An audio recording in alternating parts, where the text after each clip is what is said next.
Hello everyone. Once again, very good morning from Easy English Explanation by Pooja Joshi. Welcome all of you. How are you all? Now today we have to start Standard 8th Honeydew book, lesson number 5, The Summit Within, part 3. That is the third video. So let's see. Before that, I would like to tell you in short the summary. What did we see in part 1 and 2? You can also take the help of these videos which I have already posted, part 1 and part 2.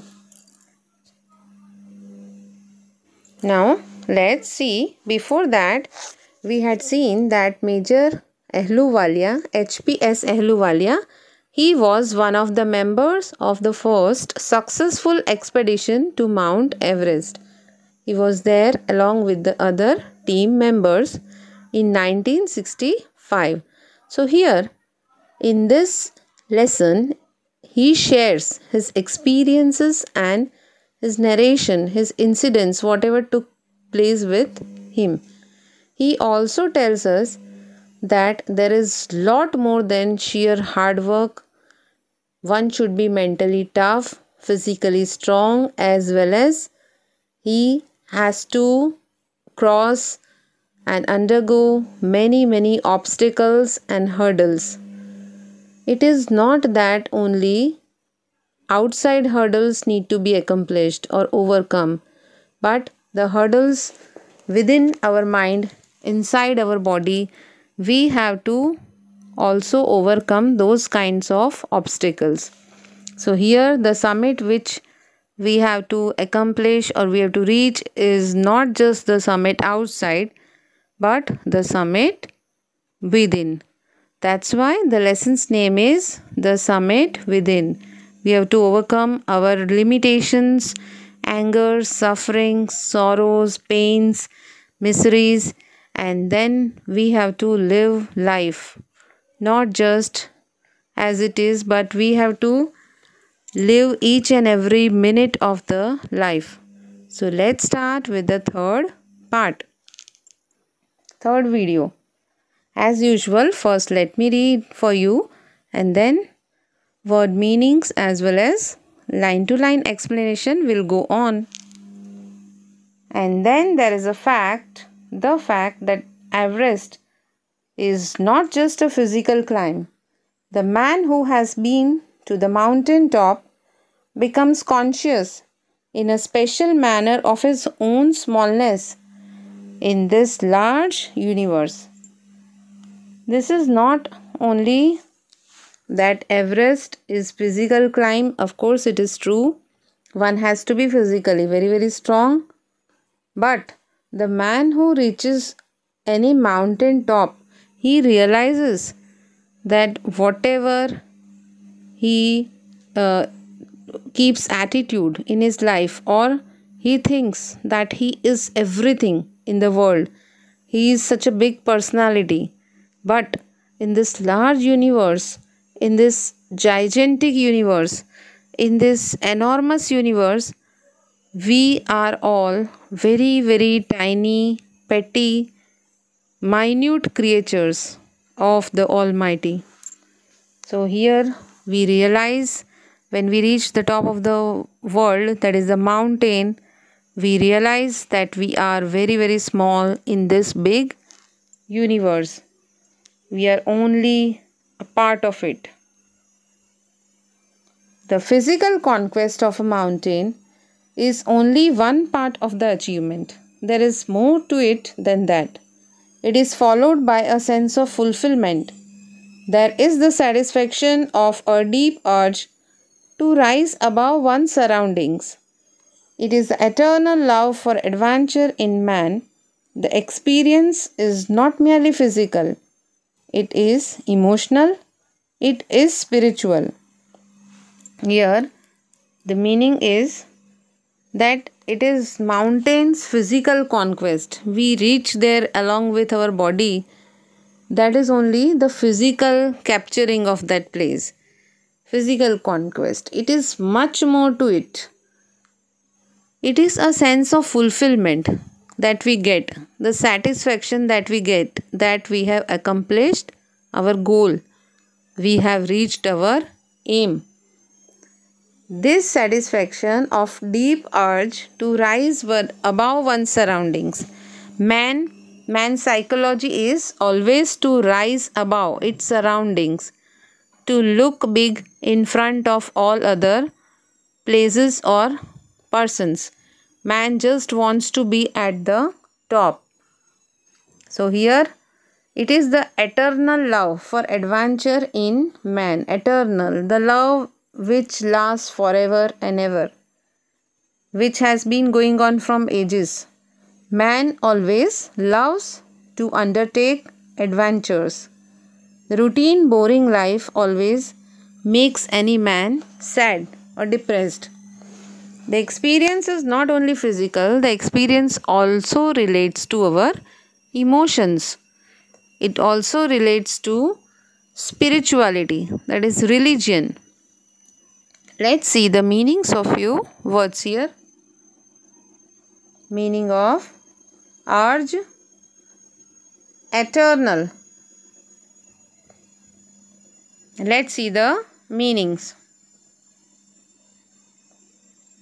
Here you can see the meaning of urge. A strong wish, especially that one that is difficult or impossible to control. Let's see the meaning of eternal. Eternal means lasting forever or for a very long time. Now, coming back here, can also see again the meaning of conquest, the act of conquering a country, area or situation. Now, let's see ahead. The next paragraph. Consider a typical climb towards the summit on the last heights. You are sharing a rope with another climber. You form in. He cuts the steps in the hard ice. Then he belays and you inch your way up. The climb is grim. You strain every nerve as you take every step. Famous climbers have left records of the help given by others. They have also recorded how they needed just that help. Else they might have given up. Breathing is difficult. You curse yourself for having let yourself in for this. You wonder why you ever undertook the ascent. There are moments when you feel like going back. It would be sheer relief to go down instead of up, but almost at once you snap out of that mood. Now let's see the explanation. If we consider a regular typical climb on the last heights, what we have to do? You are sharing the rope with the fellow climbers. Here, this climbing a mountain is a teamwork. It is not a work which can be and which should be done all alone. You have to work in a team. You are sharing a rope with another climber. You form in. Form in means you make firm decision and you make yourself determined to climb. Then that person, he cuts the steps in hard ice. Then he belays. Belays means fixes a rope. As you must have seen in some movies or clips, videos or something like that. Then that rope is fixed to some anchor like thing, and then every minute, every second we have to give strain to all our body. We have to push ourselves very hard to climb the mountain, especially in cold, extreme freezing situations with lots and lots of snow and ice. As well as we feel so much cold. Breathing is very difficult at higher altitudes. You must have observed at some places each and every nerve has to given so much trouble, and then only one can climb the mountains. Many famous climbers, they have given the account, they have narrated some incidents that they always needed help of somebody, and they have given help also. As I told you earlier, this is a team effort, teamwork. So we should also give motivation in any times, in any terms, whether related to sharing the oxygen cylinder, or whether related to sharing some eatables, or helping out in any way, whether motivating, at least inspiring, keeping up the spirit.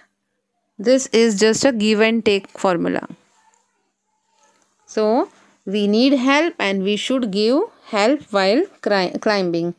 As I told you, breathing is difficult. Sometimes it happens that the climbers, we curse ourselves as climbers that why did we take this decision? What made us do so?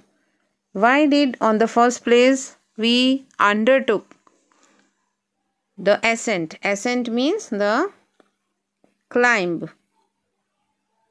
As you can see here, ascent means climb. There are moments when one person who is climbing the mountain, he would feel like going back. Sometimes halfway up, he feels like going halfway down rather than halfway up. And it feels that it would be too much relief. Instead of going up, I should go down. But at once, one snaps out of that idea. One takes himself, herself out of that mood and idea. Let's see ahead. There is something in you that does not let you give up the